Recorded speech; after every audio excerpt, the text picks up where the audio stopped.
읽어보겠습니다. 내가 그들을 그들의 땅에 심으리니 그들이 내가 준 땅에서 다시 뽑히지 아니하리라. 내 하나님 여호와의 말씀이니라. 아멘. 아모스 9장 11절부터 15절까지 본문입니다. 내가 그들을 그들의 땅에 심으리라. 내가 그들을 그들의 땅에 심으리라 라고 하는 말씀의 제목입니다. 3월 28일 날 새벽부터 아모스 말씀을 우리가 함께 살펴보기를 시작했습니다. 한 달 반이 지났는데요. 24번에 걸쳐서 살펴본 말씀들 지금까지 달려왔습니다. 자, 오늘 아침은 마지막 우리 문단을 맞이하게 되는데 이것이 아모스가 주는 최종 결론의 말씀으로 우리가 삼을 수 있을 것입니다. 아모스라는 선지자를 통하여 주신 하나님의 말씀은 내가 그들을 그들의 땅에 심겠다 였습니다. 15절 나와 있습니다. 15절에 내가 그들을 그들의 땅에 심으리니 그들이 내가 준 땅에서 다시 뽑히지 아니하리라. 내 하나님 여호와의 말씀이니라. 이렇게 증거하고 있습니다. 그들의 땅에 심겠다라는 구절을 우리가 이제 기존에 알고 있던 방식, 문자적으로 역사적으로 살펴볼 때에 이 말은 포로되었던 유대 백성들을 가나안 땅으로 돌아오게 하시겠다라는 뜻으로 우리가 이것을 이해할 수 있을 것입니다. 유대 백성들이 바벨론의 포로로 끌려갔었죠. 70년이 지나고 나서 그들을 다시 예루살렘 땅으로 돌아오게 하실 것입니다. 이처럼 이방 땅에 끌려갔던 유대인들을 원래 약속하셨던 땅, 그 땅으로 회복시키시는 일, 자, 이 구원시키는 일로 그들의 땅에 심겠다라는 말씀을 우리가 이해할 수 있을 것입니다. 자, 이것이 이제 성소적인 개념이고요. 여기서 우리가 지성소까지 나아가야 한단 말이죠. 하나님의 뜻이 이 구절을 통해서 말씀하고 있기 때문에 이 구절이 가지고 있는 의미를 영적으로 조금 더 해석하여서 그 의미를 살펴보고자 합니다. 그들의 땅에 심겠다라고 하는 구절이 가지고 있는 영적인 의미는 어떤 것인가? 자, 모양으로는 그들이 유대 땅으로 다시 돌아오는 것처럼 이렇게 묘사를 하고 있습니다.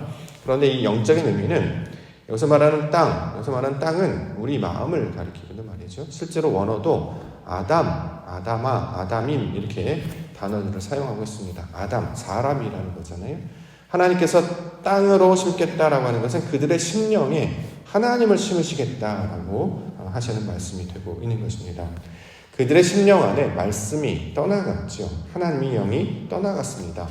하나님이 주인 되셔야 할 그 자리에 자신들이 주인이 됐죠. 자신의 생각들, 자신의 습관들, 관습들이 주인이 됐습니다.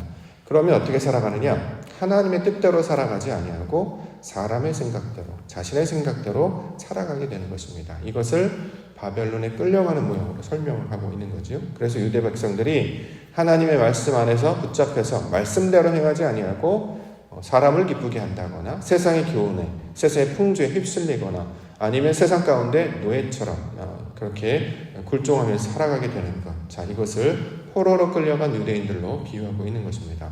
왜 그러냐면 말씀이 사라졌기 때문이죠. 진리가 없어졌기 때문입니다. 뭐가 뭔지 모르는 상태, 자기가 무슨 말을 하는지, 어디로 가는지 알지 못하는 상태가 되었습니다. 그래서 그 땅이 황폐하게 되었죠. 무언가를 심어도 열매를 맺지 못하고 뿌려지지도 않고 열매도 맺지 못하는 상태였습니다. 자, 그 비어있는 자리, 황폐했던 땅 가운데 하나님께서 심으시겠다라는 거죠. 무엇을 심으실까? 말씀을 심으시는 거죠. 씨앗처럼 뿌리셔서 비처럼 내리셔서 그 황폐한 땅, 사람의 심령 가운데 하나님의 말씀을 심어주시고 가르치시고 그 마음 가운데 영으로 좌정하셔서 다시 그들의 주인이 되시겠다. 하나님께서 인도하시겠다. 자, 이것을 그 땅에 심는다라는 표현으로 지금 설명하고 있습니다. 이 심는다라는 구절을 그 다음 구절에는 뽑히지 아니할 것이다 이렇게 설명하고 있죠. 이 뽑히지 아니한다라고 하는 것은 하나님의 형상을 닮은 상태로 온전하게 할 것이다 라는 의미를 가지고 있습니다. 자, 이처럼 신앙이라고 하는 것은 하나님의 형상을 온전히 담는 것을 가리키고 있는 말이죠. 하나님의 형상, 영을 가리키고 있는 말입니다. 말씀을 가리키는 것이고 진리를 가리키는 말입니다. 영을 담는 것이고 말씀을 담는 것이고 진리를 담는 것. 우리가 육신이었는데 영으로 살아갑니다. 우리가 땅의 사람이었는데 자신의 생각 가운데 살아갔는데 말씀을 따라 살아갑니다. 세상에서 말하는 좋은 게 좋은 것, 그러면 그것들을 따라갔었는데 그것이 헛된 것임을 깨닫고 진리를 따라가게 된다라는 거죠. 자, 이것을 그 땅에 그들을 심을 것이다 라는 말씀으로 우리 가운데 주고 있는 것입니다. 그러므로 이제 내 안에, 내 심령 안에 하나님의 말씀이, 하나님의 영이 함께 하심으로 말미암아 우리가 그 말씀에 이끌려, 그 하나님의 인도하심에 이끌려 살아가게 되는 것, 이것을 구원의 내용으로 설명하고 있는 것입니다.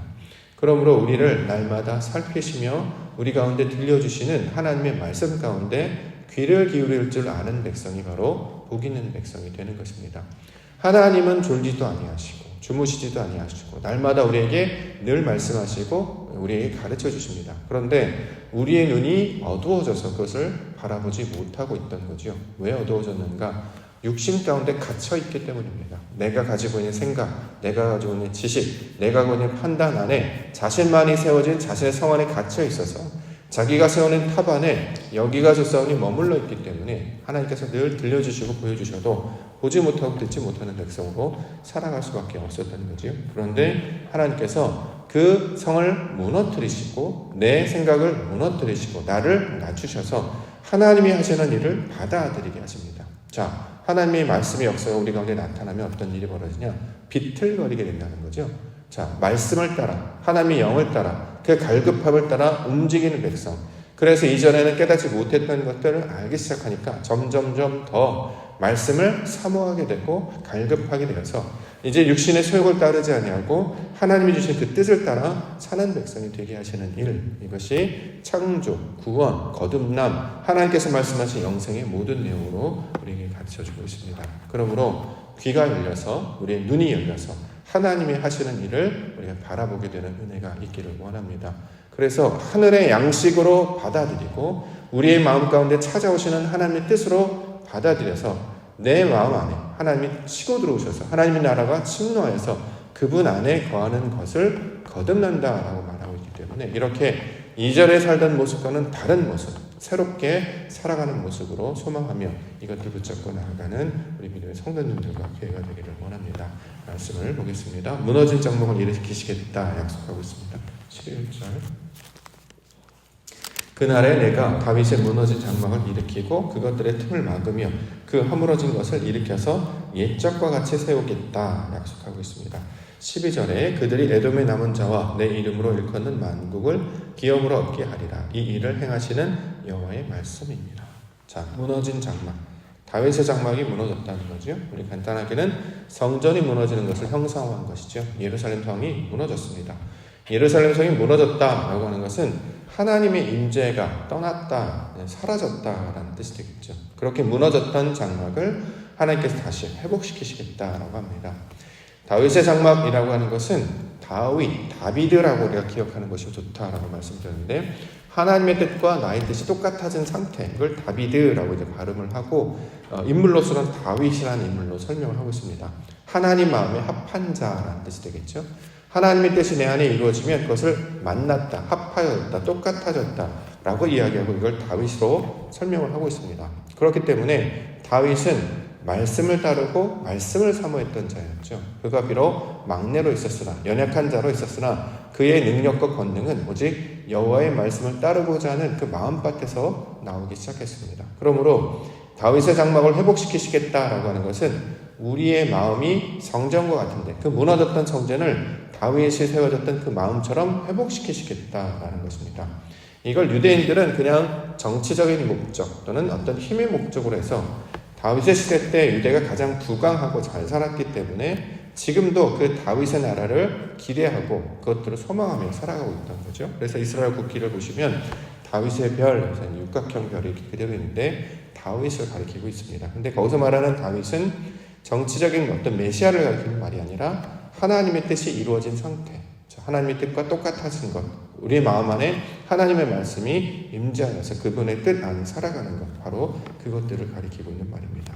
자, 하나님께서 성전이 회복되는 것을 가르치셨는데 그 성전은 보이는 성전이 아니었고 우리 마음밭이었다라고 사도 바울이 본문에서 3장에서 말씀하고 있습니다. 우리 마음이 성전입니다. 방주이고 새 예루살렘 성이 되어야 되는 것이죠. 그래서 무엇으로 이것들을 지어가야 되느냐? 말씀으로 지어가야 되는 것이죠. 노아가 말씀에 순종하여서 방주를 지은 것처럼 다윗이 하나님의 말씀을 통해 솔로몬을 통해 완성했던 그 성전처럼 말씀으로 하나씩 하나씩 채워감으로 하나님의 나라, 그 마음을 만드는 것을 가리키고 있는 말입니다. 이전에는 이걸 하고 싶었어도 말씀이 없었죠. 실제적으로 말씀이 없다라기보다 말씀은 있었는데 듣지 않았죠. 그것이 뭔지 구별하지 못했으니까 하나님의 목소리에 귀를 기울이지 아니하고 자신의 내면 안에 있는 자신의 욕망에 귀를 기울였기 때문에 하나님 뜻으로 살아가지 아니하고 나의 뜻으로 내가 하고 싶은 대로 살았던 것이었습니다. 그런데 하나님 우리 가운데 늦은 비, 이른 비를 부어주심으로 말미암아 말씀을 들려주시고 우리의 가라앉던 마음에 하나님의 말씀 듣게 하심으로 하나님의 양식을 사모하게 하시고 이것들을 갈급하게 해주셨습니다. 이렇게 말씀이 없는 땅에 말씀을 보내주시고 진리를 모르는 곳 가운데 진리를 깨우치게 해주심으로 말미암아 그 무너졌던 장막, 무너졌던 성전이 다시 회복하게 하는 일, 이것을 하나님이 하시는 일이다, 이렇게 증거하고 있습니다. 이처럼 말씀이 없는 땅에 말씀을 부어주셔서 말씀이 있는 상태로 바뀌게 되는 것을 성경에서는 여호와 라파라고 부릅니다. 치료라는 뜻을 가지고 있죠. 여호와 라파. 병을 낫게 한다, 이런 뜻으로 우리가 이제 보통 알고 있는데, 라파는 병이 나야 되는데 무슨 병이냐면 말씀이 없는 상태를 가리키고 있는 말입니다.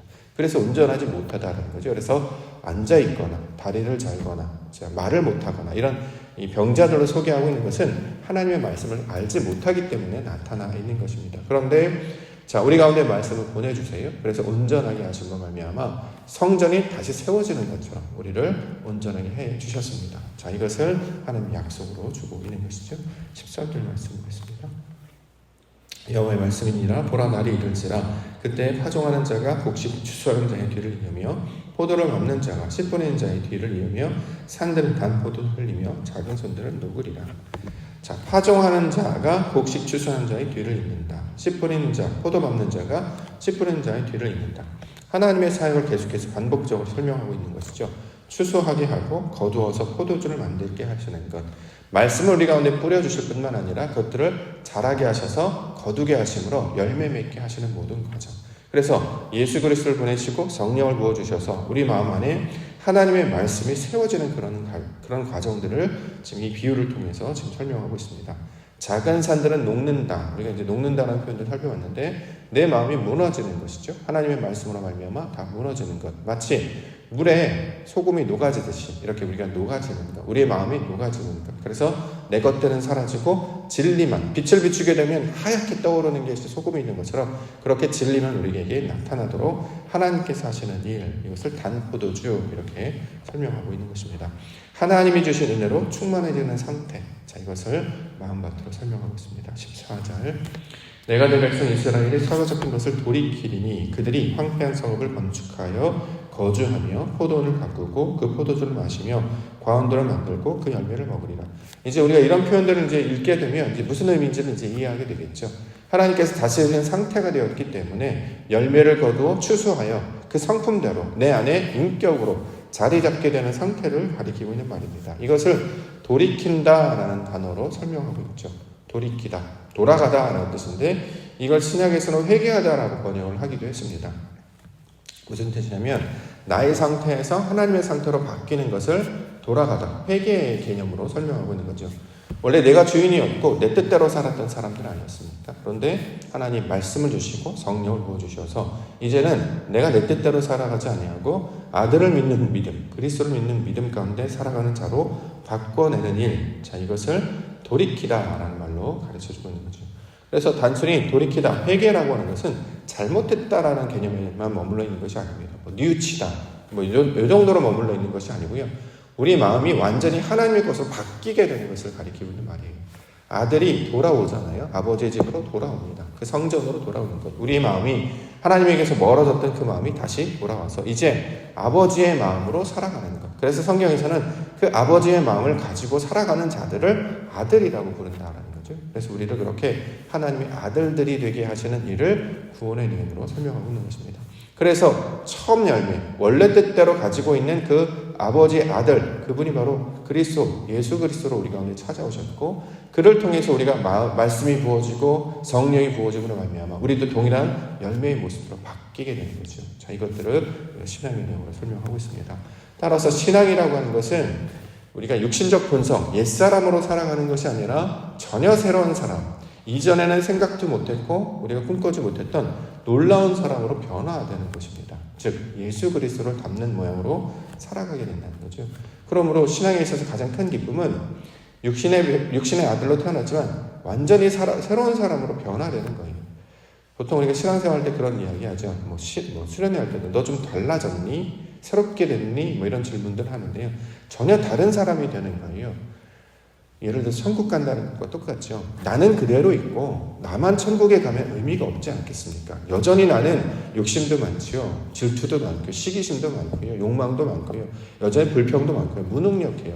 그러니까 나는 하나도 변화되지 않고 천국이 그냥 내가 가는 게 아니라 내가 완전히 전혀 새로운 사람이 되는 것입니다. 어른이 된다라고 보통 성경에서 묘사를 하는데 어린애와 같은 행동을 하는 것이 아니라 듣는 것도 깨닫는 것도 어른스럽고 말하는 것도 어른스럽고 자 이것이 무엇이냐면 하나님의 마음을 가졌기 때문에 다 포용하고 다 듣고 충만한 상태가 되는 것입니다. 그러면 판단하지 않습니다. 왜냐하면 판단하실 분이 계시기 때문입니다. 내가 측정하지 않습니다. 우리를 측정하시는 분이 있기 때문입니다. 내가 무엇을 막 어떤 영향력을 주려고 하지 않습니다. 내가 말을 하여서 저 사람을 달라지게 하게 하거나 아니면 내가 어떤 푸시를 해서 그 사람을 변화시키려고 하지 않습니다. 사람은 변화되지 않기 때문입니다. 사람이 사람을 변화시킬 수 없습니다. 성경은 오직 하나님의 말씀만이 하나님만이 사람을 바뀌시기 때문에 우리 모든 사람들은 그 앞에 정직하게 한 사람 한 사람 그 앞에 서야 한다는 거죠. 성령이 사도행전에 임재하는 모양을 봐도 한 사람의 한 인격처럼 한 머리 위에 하나씩 임하게 되는 것을 바라보게 됩니다. 각자에게 있어서 이 맛은 하나님의 영으로 말미암아 우리가 온전케 변하게 되기 때문에 내가 변화되었다면 그들도 변화시켜 주실 것이고 우리는 남들을 변화시키는 목적으로 이 땅 가운데 보내는 것이 아니라 내가 변화되면 의인 그 한 사람이 거기 안에 붙들려 있으면 그 지역과 그 소돔과 고모라 땅이 멸망치 아니하게 하신 것처럼 한 사람의 변화로 말미암아 가정이 변화되고 지역이 변화되고 교회가 변화되게 된다라는 거죠. 내가 잘 서 있으면 됩니다. 내가 변화되면 됩니다.